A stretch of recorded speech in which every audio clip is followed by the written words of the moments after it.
I'd like to introduce a book that I want to read to you. It's called Little Pictures of Japan.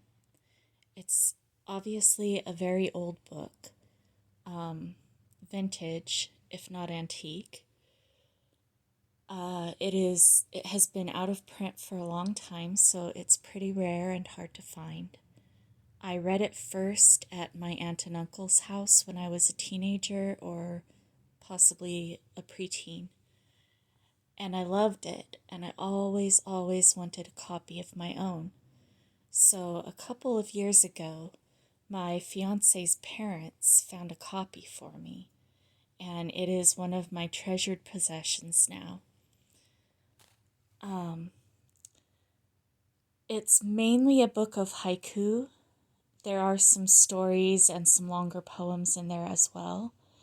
And the illustrations are done by someone Western, but they're in the style of Japanese art, traditional Japanese art. So they're very beautiful. So this is Little Pictures of Japan by My Travelship.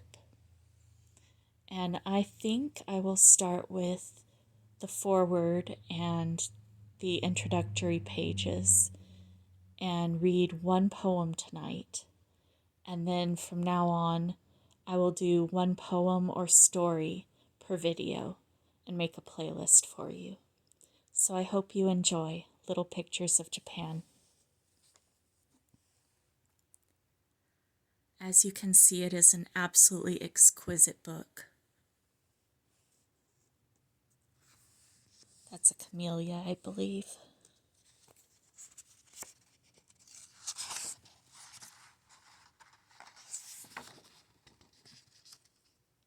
The pages have these beautiful little details too. Edited by Olive Beaupre Miller. Pictures by Catherine Sturgis. Publishers, The Book House for Children, Chicago.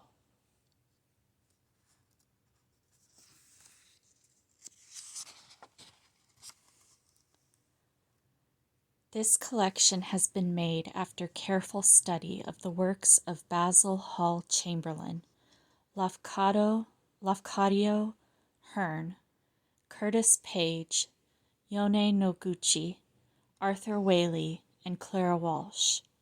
The poems marked with a star are quoted directly from A Year of Japanese Epigrams by William N. Porter and are used with the kind permission of the Oxford University Press. Copyright 1925 by the Book House for Children.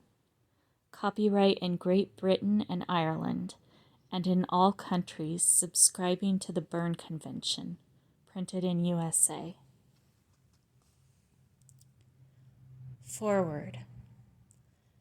Friends of moon and winds, so were the Japanese poets called who wrote the tiny poems that comprise the greater part of this book. Dewdrops of smallest compass are they, yet mirroring in vivid flashes the whole of Japanese life. In few words of primitive, childlike simplicity, these old sages sang, for the little hokku poems are gems of only 3 lines comprising no more than 17 syllables, the tiniest poems in the world. These minute gems, however, usher one into that atmosphere of tender sympathy with all that has life, that world of benign serenity where dwelt the ancient poets of Japan.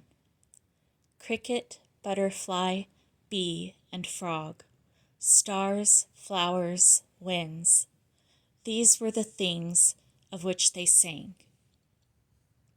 What could be more simple or within the understanding of the smallest child? Yet here is real poetry, not mere doggerel, the finest poetry of Japan. No one pretends that these beautiful little hokkus can be adequately translated into English. The Japanese themselves are rarely satisfied with any translation. much of the beautiful terseness that suggests rather than describes, and leaves so much to the fancy of the reader, is lost in translations. Yone Noguchi insists that translating Japanese haikus is like taking down a beautiful cobweb and trying to set it up again in another place. Nevertheless, even when turned into English, there remains to the haiku a wealth of beauty and tenderness, which is remarkably adapted to the understanding and interest of children.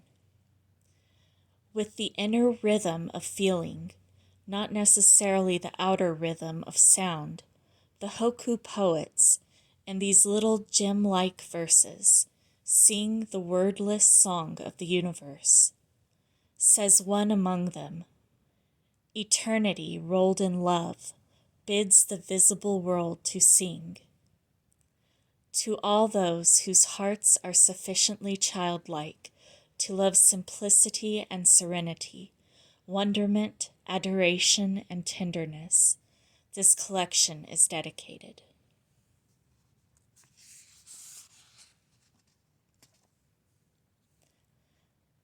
Baby's hands. One chestnut, only one, is all his tiny hands can hold, my little baby son. Gome.